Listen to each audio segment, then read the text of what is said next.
I'm going to go through 12 different trends that you as a small business owner, if you're watching, you need to pay attention to this year. I know we're off to a bit of a late start, but I'm going to go through these trends in detail, giving references and resources and information that could find, serious value to you and your team. So these 12 trends, if you have any questions, comment them below. If you have other ideas or examples that I'm not referencing, also comment them below. And if you haven't yet, hit that like and subscribe button, share this with a friend, and I hope you find this helpful. That's right, so almost 600,000 businesses are going to close this year. Now, on the other side, over 600,000 are going to open as well.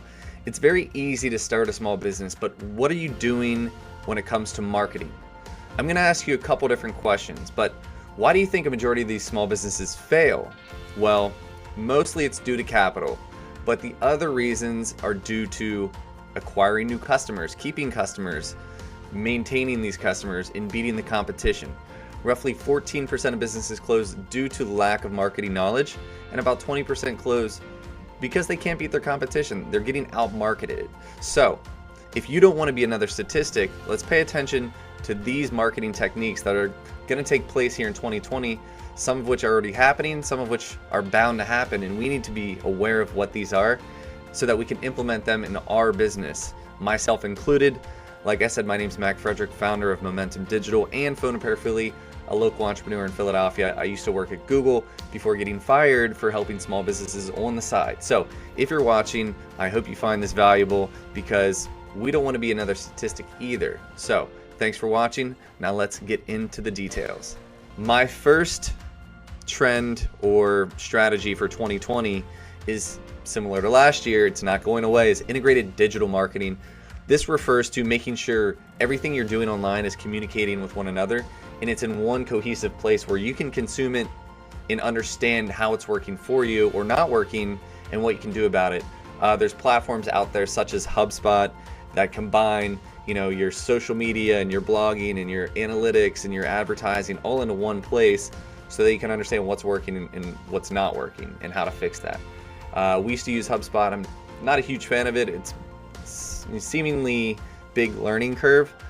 We didn't need all the bells and whistles, so think about what's good for your business. We also recommend like Active Campaigns or SharpSpring or Infusionsoft. So integrated digital marketing, that's tip one.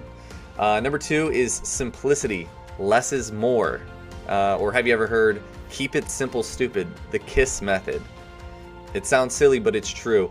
I don't like going to a website that's so busy. There's pop-ups everywhere. There's chat buttons. There's different flashy things on the screen. I just like one message, one direction. Give me what I'm looking for. And that's what Google cares about too when it comes to SEO. Make your website fast. Provide a solid message or answer as to what the person's looking for. And don't confuse people. Keep it simple. That's point number two. Number three, local SEO.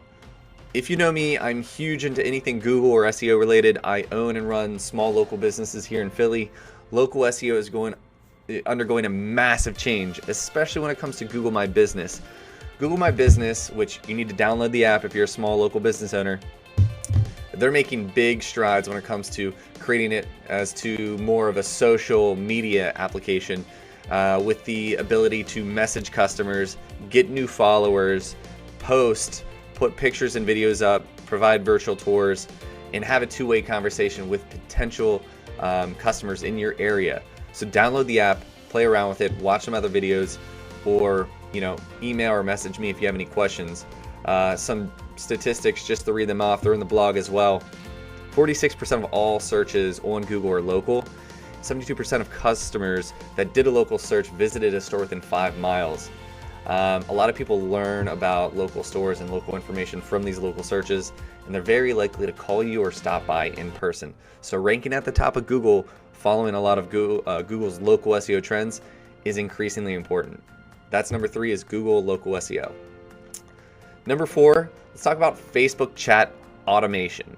So this refers to whenever you get a Facebook chat, like a messenger, you can do that with your business as well, and you can set up automation by being able to dynamically have a conversation without you stepping in to talk to the customer, which takes up a lot of time and energy. So chat automation refers to being able to set up different triggers based on what people are asking you and providing them different canned responses that they can choose from to get whatever it is they need, or to call your business, or to purchase a product online. Mobile Monkey is created by Larry Kim. Met him a couple times at conferences. Brilliant dude, sold WordStream for like 150 million. That's one of the main softwares out there that integrates with Facebook Messenger, with a chatbot, or ManyChat, which is the one I use, has a lot of like in-depth features. It's great for customer acquisition and promoting and broadcasting. It's also, I think it's like a 10 times open rate compared to traditional email. So more people are likely to check their messenger as opposed to checking their email, just because we're getting all that spam these days. So number 4 is Facebook chatbot automation. Number 5, content optimization. This refers to custom content optimization based on the user receiving it and based on the platform sending it. Not all platforms are created equal. The content you put on Facebook should not be the same you put on Instagram, as the same you put on Pinterest, is the same you put on your email. People consume content differently. People are watching longer form videos on YouTube and 15-second videos on Instagram. So you can create one piece of content, then cut it or edit up different ways to go out on different platforms based on how people are consuming on that platform. It's not a shotgun approach, it's more of a sniper approach. So edit the content specific to the platform. That's number 5, is custom content optimization. Number 6 is YouTube. YouTube marketing, this refers to the organic and paid side of marketing with YouTube. Just some statistics here for you. YouTube has 2 billion monthly active users. That's crazy. And I think it started, 2004, 2005 and sold to Google. It's got 79% of the US market has a YouTube account. It's the second largest social network. It's got about 1 billion hours watched per day. 62% of businesses are on YouTube. I think that's probably a little high. But 70% consumed from mobile, which is surprising. A lot of people watching YouTube from mobile now. So what's this mean for you and your business? Start putting out content, whether it's like just recorded video of products or services or offerings, even recording podcasts, putting out cool engaging content like Q&As with your customers, and then you can advertise as well. So what's cool about YouTube advertising is you can have an ad show up before a video of your choice. So if you if you have an entrepreneurship related product like a book or something, you could have that advertised before a Gary Vee video or an Elon Musk video. That way the people watching that video are going to see your ad and it's an entrepreneurship related product. So you can get very specific with your approach to YouTube advertising. And it's getting a little bit more expensive, so now is the best time to get on that platform. Number 6 was YouTube marketing. Number 7, we have TikTok. For those of you not on TikTok or not sure what it is, it's a Chinese-based company, which might scare you, might throw you off a bit, and they could be stealing all of our data. I'm not really sure. What I do know is it's the fastest growing social media platform that I've ever seen. It's huge right now for a younger demographic. Kids ages, like 10 to 16. I don't have the exact statistics here, but it's available in over 150 countries with over 1 billion users, very active users that are on it a lot. It's downloaded 123 million times in the US alone. And if your brand's trying to reach target market age 13 to 30, it's a great market to hit, especially if you're like a branded, consumer product.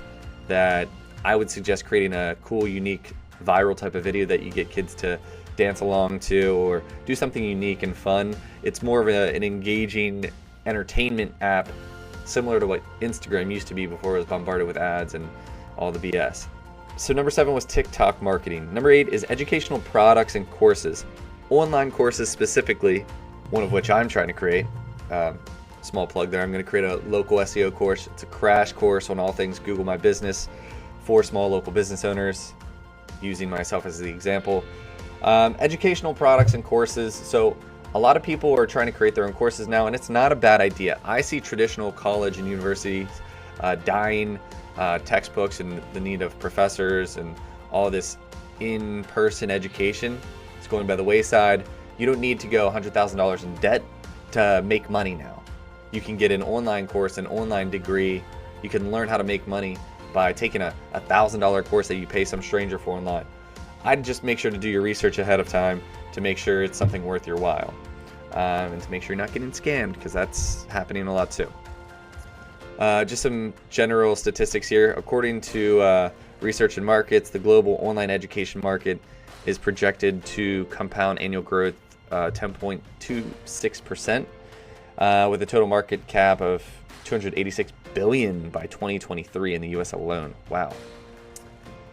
So number 8 was courses and online education. Number 9, voice search. So I'm talking into this, but Siri's probably listening right now. This sneaky lady. And my Amazon Alexa is probably listening over there too. I have Apple products. I use iPhones, iPads, Mac. All of these have voice search. But I also have a Google Home at home, and I have an Amazon Echo here for Alexa. And all of these products are listening to us. We know that by now. But they're also taking that information, collecting data, and providing us value, which is the reason I don't get scared by them listening. Now, although you might be scared by it, how can we use it for our small business marketing? Well, for one, you want to be the go-to source as a product or service for, local related searches, people searching on Siri or Google for a product or service in their area. If you're not the best and most well-known by Google or Apple, then you have to pay to play. You're going to have to pay for advertising to get a voice recognized response for that product or service. So to be the best, you've got to rank at the top to be the featured provider for that product or service. So that is going to be a game changer in 2020 in this decade. Some statistics here. The Echo Dot was the highest selling Amazon product in 2018 and I think 2019. By 2024, the global voice-based smart speaker market could be worth $30 billion. And 60% of smartphone users have tried voice search at least once this year or last year. And it's definitely on the rise with teenagers. More than 55% use it daily. So now is the time to get on that, start learning more about that market. Google, Amazon, and Apple.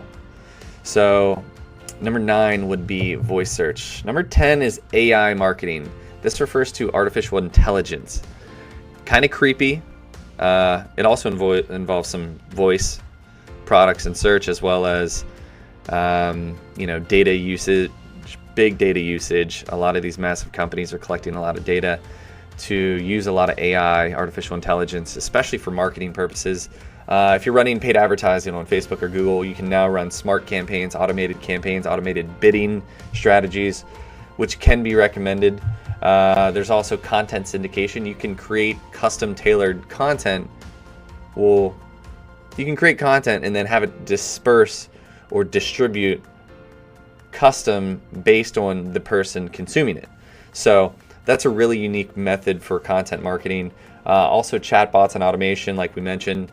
And the Google search results are now getting more and more use from AI. So number 10, I believe, was artificial intelligence.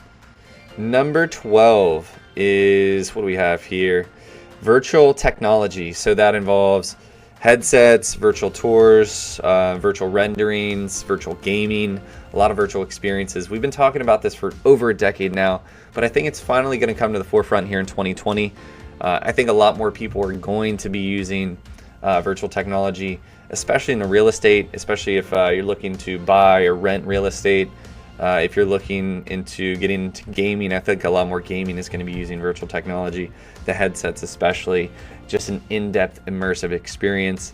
That's definitely on the rise. We got some statistics here. VR market volume is expected to reach 98 million sales by 2023. Big resurgence in China alone, but then the US is pretty big as well. Here at Momentum, we actually provide some virtual tours for small businesses and restaurants and real estate. It's a huge game changer for anybody looking to provide the customer or end client a great user experience. An interface allows them to search and explore at the comfort of their home on their smart device. So number 11 was virtual technology. And last but not least, marketing automation. If you've watched this so far, hit me with a like. last one here is marketing automation. What this means is by not having to do everything manually anymore, being able to automate a lot of this marketing stuff through the use of software and technology such as Zapier. We use Zapier in the Zaps and Tasks to connect technology, connect software. I'm breaking my Yeti mic. So that it does the marketing for you in the sense that X turns to Y turns to Z. You can do stuff with data and leads to make it work in the back end to your favor so you don't have to do stuff manually. For example, if you're reading the blog, you can see the screenshot here of a long Zap task. And that's just a small snippet example of the things you can do with marketing automation. You can use Zapier, Automate.io, HubSpot, ActiveCampaign, and many countless others, which also are starting to use artificial intelligence. So number 12 is marketing automation. Make sure you're using that. I've got some other examples online, or just do your research, YouTube, Google it. That's how I learned anything I know, and some books, I guess. But thank you for watching. All right. This has been Digital Marketing Trends for 2020, my top 12. I hope you found this helpful. If you have an idea or a different idea related to a strategy or trend for 2020, comment it below. Share this with a friend who needs to see this. I hope you follow me online. If you do, message me. I will follow you back. Share this with somebody that could learn. Just to recap, integrated digital marketing, simplicity, local SEO, Facebook chats, content optimization, YouTube, TikTok, education, voice search, AI marketing, virtual technology, and automation. Thank you again for watching. My name is Mac Frederick, founder of Momentum Digital and Phone Repair Philly. Crush it in 2020. Make some money. If you ever have any questions, email me, Mac@Momentum. I hope this was helpful. And as always, I hope you learned something today. Peace. Make it a good year.